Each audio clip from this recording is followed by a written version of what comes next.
আমার আজকের recipe paper পনির বা গোলমরিচ পনির। পনির আমরা কম বেশি সবাই খুব পছন্দ করি, বাঙালি বলুন বা অবাঙালি, প্রায় প্রত্যেক বাড়িতেই পনির রান্না হয়েই থাকে। রান্নায় খাটনিও কম, আবার সময়ও কম লাগে। অথচ জানেন কি, এই পনির কিন্তু ভারতের স্থানীয় নয়। পনিরের ইতিহাস জানতে হলে আমাদের ওই 17 শতকে চলে যেতে হবে, তাহলে আবার আজকের রান্না দেরি হয়ে যাবে। তো আসুন রান্নাতে ফেরা যাক। আজকে পনিরের যেই রেসিপিটা শেয়ার করছি সেটা কিন্তু রান্না করতে খুব অল্প সময় লাগে, আর তেলও লাগে খুব কম। সেদিক থেকে একে হেলদি বলা যেতেই পারে, আবার খেতেও অসাধারণ, তো টেস্টি তো অবশ্যই। তো চলুন রান্নাটা শুরু করা যাক। ভালো লাগলে অবশ্যই লাইক, শেয়ার, কমেন্ট করার অনুরোধ রইল। এখানে দেখুন আমি ওই 250 গ্রাম পনির ছোট ছোট টুকরো করে কেটে নিয়েছি। এবার একটা পাত্রে নিয়ে নিলাম টক দই।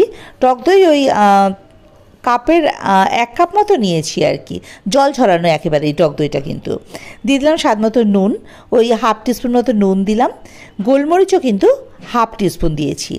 আর দিলাম জিরে ভাজার গুঁড়ো। আমি এখানে জিরে শুকনো কড়ায় ভেজে গুঁড়ো করে নিয়েছি। জিরে ভাজার গুঁড়ো দিলাম আমি এখানে ওই 2 টিস্পুন। এবার সব কিছু একসঙ্গে খুব ভালো করে আগে মিশিয়ে নিতে হবে। এই যে দেখুন খুব ভালোভাবে মশলাটা মেশানো হয়ে গেছে। এবারে এর মধ্যে ছোট ছোট টুকরো করে কেটে রাখা পনিরগুলো দিয়ে দিলাম। এবারে ওই পনিরের সঙ্গে মশলাটা খুব ভালো করে মিশিয়ে দিতে হবে, মানে মাখতে হবে পনিরের সঙ্গে, যাতে পনিরের প্রত্যেকটা পনিরের গায়ে মশলার কোটটা খুব ভালোভাবে পড়ে। এই যে দেখুন খুব ভালোভাবে পনিরটা মাখা হয়ে গেছে। এবারে এটা ঢাকা দিয়ে সরিয়ে রাখবো। এবারে করবো কি, নেব পেঁয়াজ। একটা আমি মাঝারি সাইজের পেঁয়াজ নিয়েছি, সেটা কুচি করে রেখেছি আর কি, খুব সরু কুচি করার দরকার নেই। আর নিয়েছি রসুন 5 কোয়া। এদিকে দেখুন আদা, সেটা নিয়েছি 2 ইঞ্চি মতো। আদাটাকে ওই ছোটো ছোটো টুকরো করে রেখেছি। 2টো কাঁচা লঙ্কা নিয়েছি, লঙ্কাটা আপনারা যে যেমন ঝাল খান সেই অনুযায়ী নেবেন। কাজু বাদাম 20 গ্রাম মতো, মানে ওই 9-10টা কাজু তো হবেই। তো আমি ভাঙা কাজু নিয়েছি, এগুলো ফুটিয়ে নেব আগে। এই যে দেখুন মিনিট 5 খুব ভালো করে এটা ফুটিয়ে নিয়েছি। এটা ফুটে গেছে। এবারে ফ্লেমটাকে অফ করে এই জল থেকে এগুলো ছেঁকে তুলে নেব, তুলে ঠান্ডা করে মিহি পেস্ট বানিয়ে নেব। এই যে দেখুন এই পেস্টটা তৈরি। এবার রান্না শুরু করা যাক। ওভেনে কড়াই বসিয়ে তাতে প্রথমে 1 টিস্পুন মতো সাদা তেল দিলাম, আর 1 টিস্পুন দিলাম ঘি। আপনারা চাইলে কিন্তু পুরো রান্নাটাই ঘি দিয়ে করতে পারেন। আগেই বললাম খুব কম তেল লাগে এই রান্নাটাতে। তো তেলগুলো একটু গরম হয়ে গেলে এর মধ্যে ওই যে পেস্টটা তৈরি করে রেখেছিলাম পেঁয়াজ রসুনের, সেই পেস্টটা দিয়ে দেবো, ফ্লেমটাকে মিডিয়ামে করে। একটুখানি নাড়াচাড়া করে এটাকে মিশিয়ে নিতে হবে। স্বাদ মতো নুন দিয়ে দেবো, ওই হাফ টিস্পুন নুন দিলাম। চিনি এখানে আমি 1 টিস্পুন দিয়েছি। নুন মিষ্টি তো আপনারা যে যেরকম খাবেন আর কি, নিজেদের স্বাদ অনুযায়ী দেবেন। এবার বেশ ভালোভাবে এটা ভাজা ভাজা করে নিতে হবে। দেখবেন আস্তে আস্তে এটা কড়াইয়ে গা ছেড়ে এই যে দেখুন কিরকম বেরিয়ে আসছে। এই যে তারা খুব ভালোভাবে ভাজা হয়ে গেছে, আর কালারটাও দেখবেন চেঞ্জ হয়ে গেছে। এই যে কাজে এটা খুব ভালোভাবে ভাজা কমপ্লিট। এবারে করবো কি, ওই যে পনিরটা যেটা ঢাকা দিয়ে রেখে দিয়েছিলাম, এই যে এটা এর মধ্যে দিয়ে দেবো।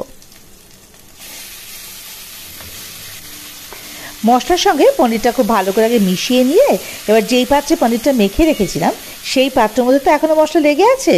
এই যে ওই পাত্র ধুয়ে বেশি যা জল এর মধ্যে দিয়ে দিলাম। ওই 1 কাপ মতো জল দিয়ে দিয়েছি। আপনারা যে যেরকম গ্রেভি রাখতে চান সেই অনুযায়ী জলের পরিমাণ বাড়িয়ে বা কমিয়ে নেবেন। এবারে ঝোলটা যখন ফুটে উঠবে, বেশ ভালোভাবে ফুটে গেলে এর মধ্যে দিয়ে দেবো কসুরি মেথি। আমি এখানে কসুরি মেথি শুকনো খোলায় একটুখানি ভেজে নিয়েছি, তারপরে এটা গুঁড়ো করে নিয়েছি।